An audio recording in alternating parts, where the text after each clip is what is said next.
Welcome to tech Mantra by S T. Tech മന്ത്രയുടെ മറ്റൊരു വീഡിയോയിലേക്ക് എല്ലാവർക്കും സ്വാഗതം. ഇന്ന് ചെയ്യാൻ പോകുന്ന ഒരു ഡിസ്പ്ലേ ചേഞ്ചിങ് ആണ്. എച്ച് പിയുടെ ഒരു മോഡലിൻ്റെ ആണ്. എച്ച് പിയുടെ AY542TU എന്ന് പറയുന്ന മോഡലിൻ്റെ ഡിസ്പ്ലേ ആണ് ചേഞ്ച് ചെയ്യാൻ പോകുന്നത്. അപ്പോൾ നമുക്ക് ഡിസ്പ്ലേ എങ്ങനെ ചേഞ്ച് ചെയ്യാം എന്നുള്ളത് നോക്കാം.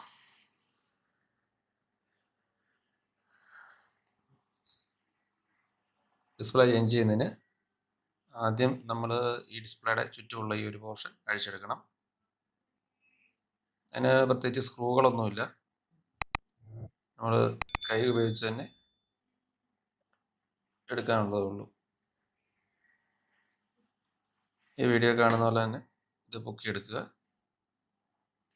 പുതിയ ഡിസ്പ്ലേ ഇതിൻ്റെ ഡിസ്പ്ലേ ആദ്യമായിട്ട് മാറുന്നതാണെങ്കിൽ താഴ്ഭാഗത്ത് ചെറിയൊരു ഗ്ലൂ വെച്ച് ഒട്ടിച്ചിട്ടുണ്ടാവും. അത് ശ്രദ്ധിച്ച് തുറന്നെടുക്കുക. അതിനുശേഷം ഇതിൻ്റെ 4 കോർണറിലായിട്ട് 4 സ്ക്രൂസ് ഉണ്ടാവും. ഈ 4 സ്ക്രൂ അഴിച്ചെടുക്കുക.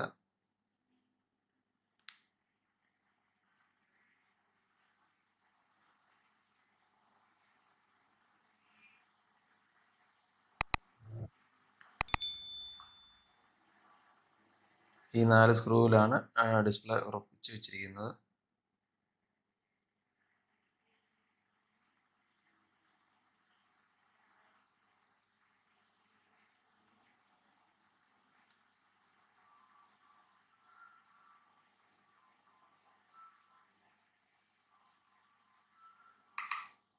ഇതിൻ്റെ ബാക്കിലായിട്ട് ഇത് കണക്ഷൻ വരുന്നത്.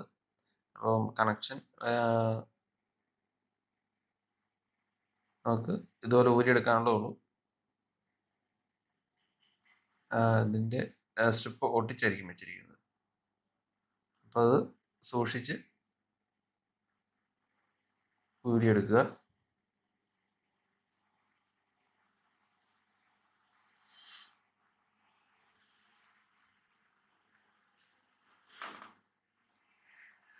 നമുക്ക് പുതിയ ഡിസ്പ്ലേ നോക്കാം.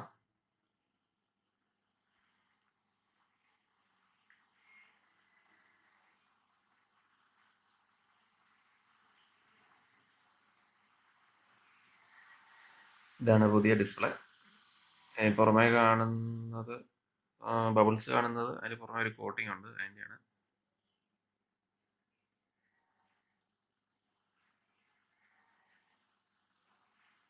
ഡിസ്പ്ലേ കേബിള് കണക്ട് ചെയ്യുമ്പോൾ രണ്ട് സൈഡിലും ചെറിയ 2 ലോക്ക് ഉണ്ടാവും. അത് വീഴാൻ ശ്രദ്ധിക്കണം.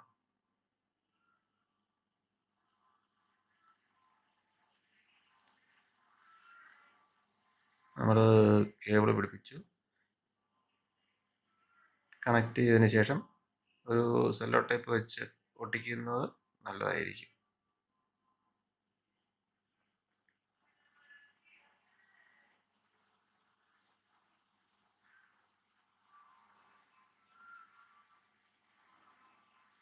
അതിനുശേഷം 4 കോർണറിലുള്ള സ്ക്രൂ ടൈറ്റ് ചെയ്ത് കൊടുക്കുക.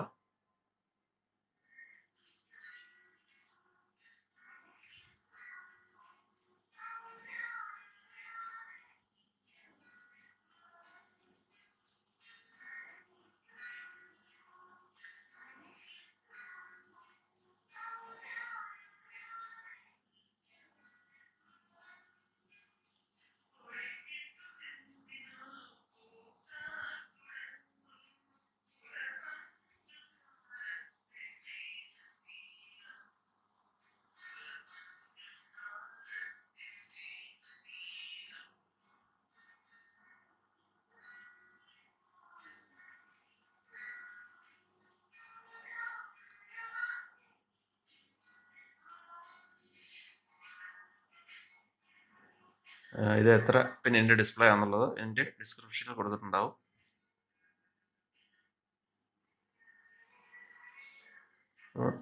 ഡിസ്പ്ലേ സെറ്റ് ചെയ്തതിന് ശേഷം ഈ പോർഷൻ ഇതിൽ കാണുന്ന പോലെ വെച്ച് ലോക്കുകളെല്ലാം പ്രസ് ചെയ്തിടുക.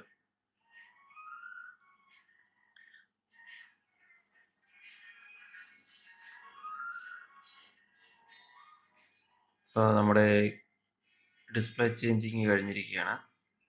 നമുക്കിത് വർക്കാവുന്നുണ്ടോ എന്നുള്ളത് നോക്കാം.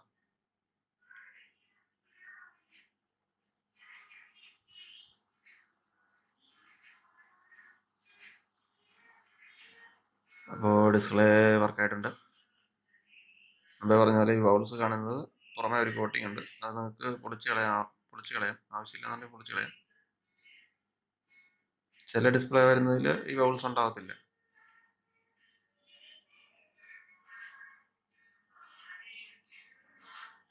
അപ്പോൾ ഈ വീഡിയോ എല്ലാവർക്കും ഇഷ്ടപ്പെട്ടെന്നായിരുന്നു. വീണ്ടും മറ്റൊരു വീഡിയോ ആയിട്ട് കാണാം. എല്ലാവരും ചാനൽ സബ്സ്ക്രൈബ് ചെയ്യാൻ മറക്കരുത്.